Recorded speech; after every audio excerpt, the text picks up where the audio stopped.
परंतु यावरती महायुती सरकारची भूमिका क्लिअर आहे. माननीय मुख्यमंत्र्यांनी पहिल्याच दिवशी 2 लोकांना निलंबित केलेलं आहे. मगाशी सांगितलं तसं 24 तासाच्या आत एन्क्वायरी समिती हे केलेली आहे, गठीत केली, त्यांनी काम सुरू केलंय. आता जो अंजलीताईंनी प्रश्न विचारला त्याचं मला जे माहिती असलेलं उत्तर आहे ते मी देतो. ही जी 6 व्यक्ती आहेत यातल्या 5 व्यक्ती त्या म्हणतात पुण्यात आहेत. त्यांच्या पदनामानुसार त्यांची नियुक्ती झालेली आहे. म्हणजे पुण्याचे विभागीय आयुक्त त्याच्यामध्ये आहेत, ते पुण्यातच असणार आहेत. त्याच्यानंतर जे महसूल आयुक्त आहेत ते पुण्यात आहेत. त्यानंतर त्यांनी एक जे व्यक्ती नेमलेले आहेत त्याच्यामध्ये भूमी अभिलेखाचे प्रमुख आहेत ते आहेत. त्यानंतर नोंदणीचे प्रमुख आहेत. या सगळ्या व्यक्तींचा अधिकार आहे त्यामध्ये चौकशी करण्याचा. तो कायदा ते राबवतात. त्या व्यक्तीच तिथे नेमल्या गेल्या पाहिजेत. त्या कुठे लोकेशन आहे त्यांचं त्याच्यावरून त्या नेमलेल्या नाहीत. मुद्दामून पुण्याच्या 5 व्यक्ती त्याच्यात निवडून नेमल्या आणि मग त्यांच्यावरती दबाव येण्याचं काही शक्यता आहे असं नाही.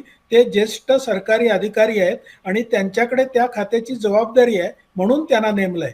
त्यामुळे मला असं वाटतं की मगाशी ताईंनी सांगितलं तसं आपण महिनाभर वाट पाहावी, त्यांची चौकशी होऊ द्यावी आणि मग ह्याच्यातून जे काही श्लेष जे निघतात ते काढण्याचा प्रयत्न करावा. आता तरी आपण चौकशीला सामोरं जावं, चौकशीला मदत करावी, अशा सगळी भूमिका सगळ्यांनी घेतली पाहिजे असं मला वाटतं. कारण आपण म्हणू तेच झालं पाहिजे असं लोकशाहीमध्ये आग्रह असू शकतो पण तसं होत नाही बऱ्याच पण वेळा. उपमुख्यमंत्री पद हे राज्यातलं दुसऱ्या क्रमांकाचं सगळ्यात महत्त्वाचं पद आहे. त्यामध्ये अजित पवार हे पुण्याचे पालकमंत्री सुद्धा आहेत.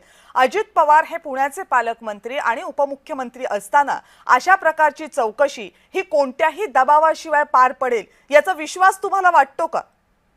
नक्कीच वाटतो. कारण आरोप हे अजित पवारांच्या वरती नाही आहेत, आरोप हे त्यांच्या मुलावरचे आहेत.